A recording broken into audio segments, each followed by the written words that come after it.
ആണ്. നല്ലൊരു ഭംഗിയാണ്. തൊട്ട് നോക്കുമ്പോൾ തന്നെ നമുക്ക് മനസ്സിലാവും നല്ലൊരു സോഫ്റ്റ് ആണ് ഇതിൻ്റെ ലീഫിനൊക്കെ ഉള്ളത്.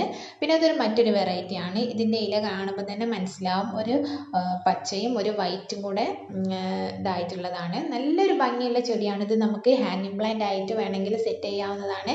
അല്ലെങ്കിൽ നമുക്ക് സാധാ പോലെ ചട്ടിയിൽ ഇത് ചെടികളൊക്കെ നട്ട് കൊടുക്കുന്നത് പോലെ നട്ട് കൊടുക്കാവുന്നതാണ്.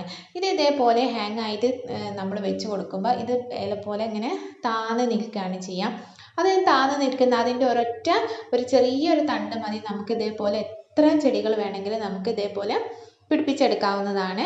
പിന്നെ ഇതിൻ്റെ ലീഫ് വെച്ചിട്ട് വേണമെങ്കിൽ നമുക്ക് ഇതേപോലെ ചെടി ഉണ്ടാക്കിയെടുക്കാവുന്നതാണ്. ഇതിൻ്റെ ഒരൊറ്റ ലീഫ് എടുത്തതിന് ശേഷം നമുക്ക് ഈ ചകിരിച്ചോറ് ഉണ്ടെങ്കിൽ അതൊരു ചട്ടിയിൽ ചെറിയൊരു പോട്ടിൽ വെച്ച് കൊടുത്തിട്ട് ഇതിൻ്റെ ലീഫ് നമ്മൾ അതിലേക്ക് വെച്ച് കൊടുക്കുകയാണെങ്കിൽ ഇത് നല്ല രീതിയിൽ തന്നെ ഉണ്ടായി കിട്ടുന്നതാണ്. പിന്നെ ഈ ഒരു ചെടി നമ്മൾ ഓവർ വെയിലുള്ള സ്ഥലത്ത് വെച്ച് കൊടുക്കരുത്. അങ്ങനെ വെച്ച് കൊടുത്തിട്ടുണ്ടെങ്കിൽ